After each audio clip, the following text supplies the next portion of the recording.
What's going on? It's Frank back with another Frank Look At, and I'm in my kitchen. It's about 12:47 a.m. Sunday morning. I just got back from San Francisco. I went up with one of my friends to actually meet the friend I've been going up to meet quite a bit in the time. Let's just say I was wrong with my playoff predictions. I had both the Panthers and Packers winning today. And I also said Jacksonville played today, but they actually play tomorrow morning. So we'll keep that prediction tomorrow. But let's talk about those few games. Even though I was wrong for both of them. I was wrong for both of the playoff games. The Rams game started off, Rams dominating the first quarter, and then the Panthers to come back. It actually turned out to be a really good game. And, you know, they shouldn't have even really been in that position anyways to even be in the playoffs, the Panthers.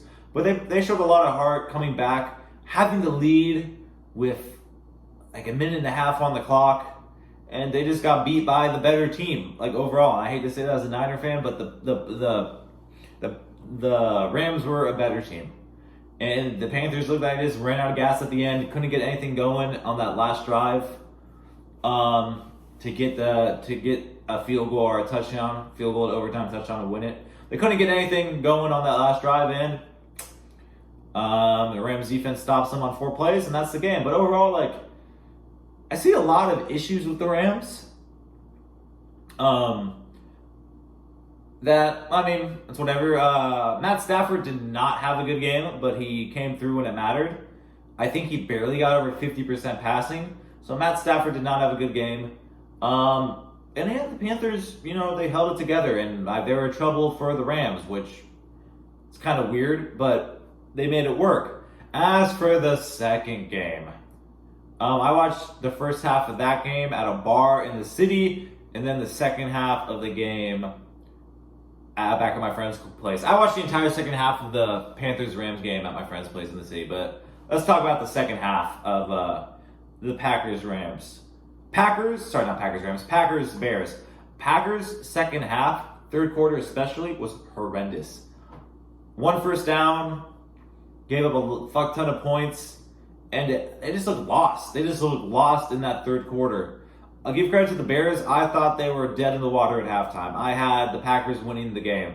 We even said if the score hasn't changed by the beginning of the fourth quarter or the Packers lead by more, we're just going to go out.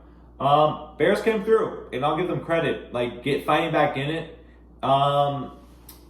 Packers missed a field goal and a PAT. If they made both of those, the Bears' last touchdown would have only tied the game. It would have only tied the game, and then the Packers on their last possession could have just kicked the field goal and win the game instead of having to go for a touchdown because they were 4 points behind because of the 4 points they left on the board. Left off the board, I guess is the proper way to say it. The last 5 minutes, though, is some of the worst game planning and coaching I've seen in the NFL. And like I said, I don't like to get, judgmental too much because they're coaches for a reason.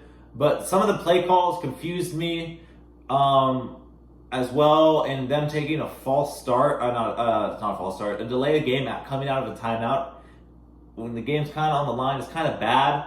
And then I won't blame them for this, but having a player get injured with 32 seconds left on the clock and having to waste 10 seconds when you're inside the 25 definitely hurt them. Because instead of having to be able to run like 4 or 5 plays, they can only run 3. So that definitely hurt them. But I haven't checked anything, but I wouldn't be surprised if Matt LaFleur gets fired within the week, just because like how that second half was handled, and he's coached them 3 times as a 7th seed now. I wouldn't be surprised if Matt LaFleur gets fired. As for tomorrow's predictions, I'm not going to say anything. We already saw what they were.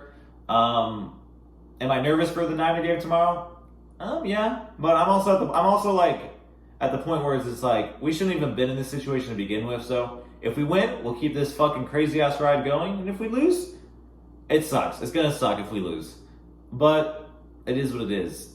And then I can hope and pray that the Rams or Seahawks don't win the Super Bowl, but it is what it is. I'm just so done with everything that's happened with the Niners season. My prediction is what's going to happen. They're going to bullshit their way to the NFC Championship game and then lose in a heartbreaker. That's just what I'm used to.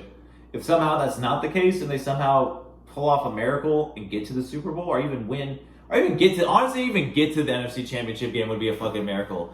Beating the Eagles and then next week having to beat the Seahawks would be insane. We'll see what happens.